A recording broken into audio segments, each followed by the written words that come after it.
Hey guys, thanks for tuning in. If this is your first time checking in, please click that subscribe button down below, and remember, likes go a long way to help support the channel.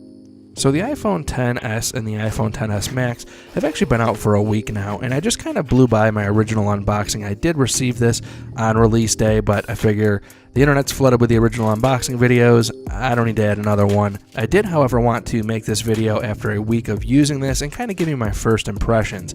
And what I have to say is when I first opened this, immediately I was blown away by build quality, which was followed up immediately with fear of dropping and breaking this phone. And I have seen plenty of videos out there of people testing the durability of this thing, but as good as it has performed in those drop tests, there is 0% chance that I will run this phone without a case. I just kind of want to talk about where it was I came from coming into this phone and why I made this jump.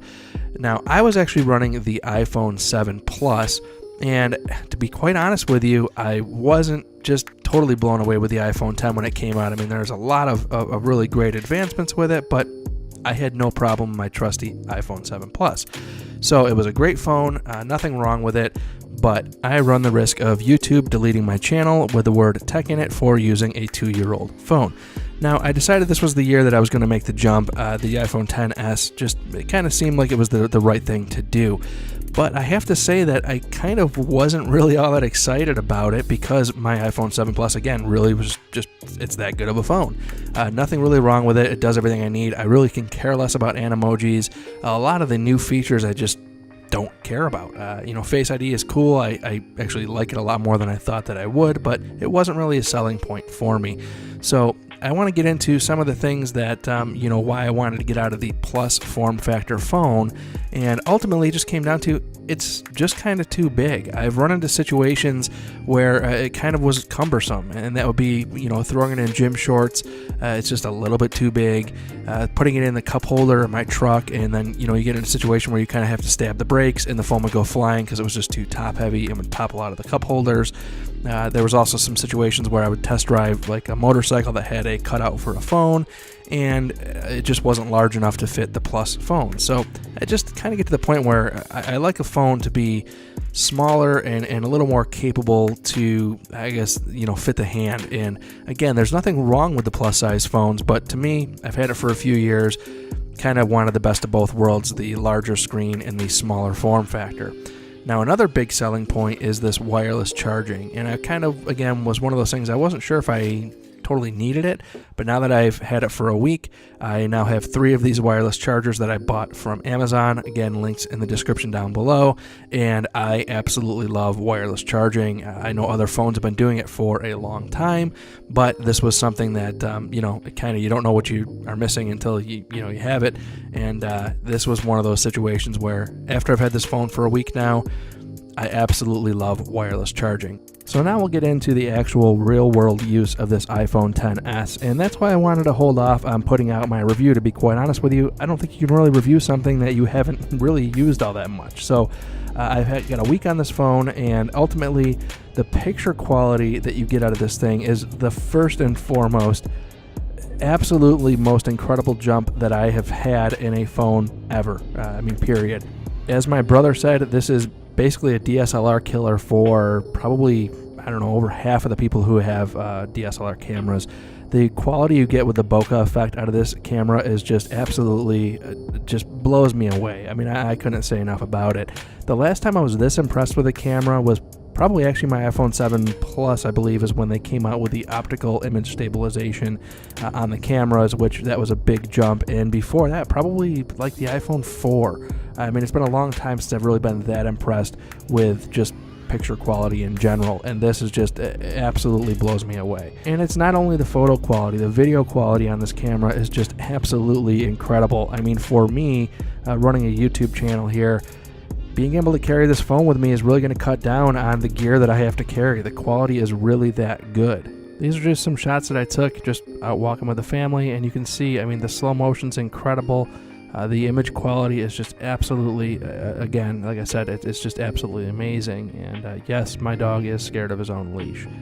Also is a German Shorthair Pointer. These dogs are incredible swimmers. However, mine is also terrified of the water, so he is not. But slow motion creep mode here on these ducks is pretty awesome looking on the phone as well.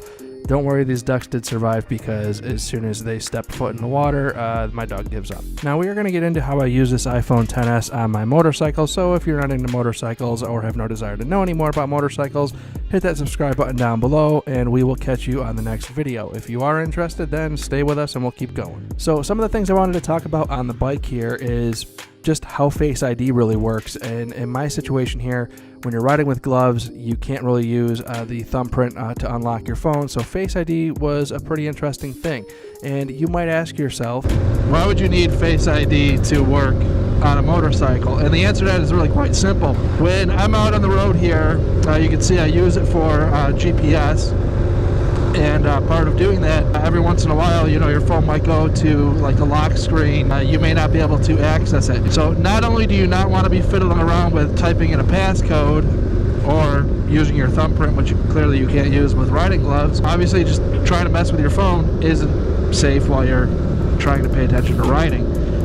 So what is nice is if the phone goes to a lock screen, or say you get a text or something that you might want to read it. You may not want to have to pull over and take your gloves off and find the safe spot to park to go about checking that text message or whatever. But what you can do is, if your phone is locked and you need to see whatever it is, just tap the side button and turn and put your face to it and unlock the phone. That is a really good safety feature, in my opinion, while you're riding the bike, to be able to do that.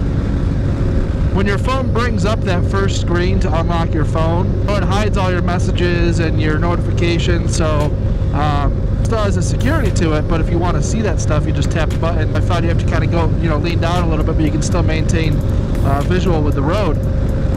And you can just read a quick message or something and then decide if I need to respond to that. I can pull off the road and type out my response. I certainly do not recommend trying to type out text messages while riding.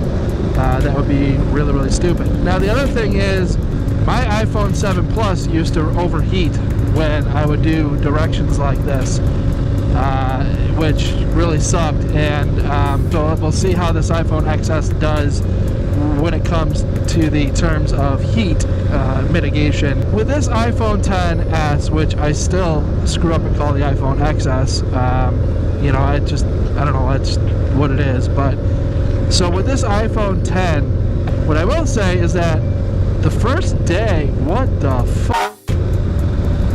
The first day of having this iPhone XS was really quite an experience. For vlogging and stuff, I mean, I think it's the perfect phone for anybody who's doing a lot of handheld vlogging, video type of stuff. It's just really, really, really good footage, to the point where I would almost say you don't even need a gimbal. If you're going to be doing a lot of vlogging, I would recommend getting something kind of like the DJI Osmo gimbal that works really well. It helps step it up a little bit. I'm not doing an unboxing as somebody who was given an iPhone from Apple. I'm also not like an Apple fanboy, I'll say. I've been hard on Apple. Their HomePods I thought sucked. I had 2 of them. I sold them. I'm not afraid to critique Apple when I think it's necessary. I don't certainly just throw my money blindly at Apple, but this is one of those upgrades that after I bought it, I'm more impressed with it than before I bought it, which is kind of funny, because typically in these situations, you buy something, you get super amped up for it, you think you made a great decision, you get it in the mail, or you get it from the store or whatever, you get home, you play with it for a couple hours, you throw it off to the side, and that's the end of it. And then you might also have a little bit of buyer's remorse that comes along with that. I am not experiencing any of that. It's like the more I get into it, the more I love it. So I got to tell you, I'm super impressed with this phone. Thank you very much for watching. If this is your first time, please click that subscribe button down below, and remember, likes go a long way to help support the channel. See you next time.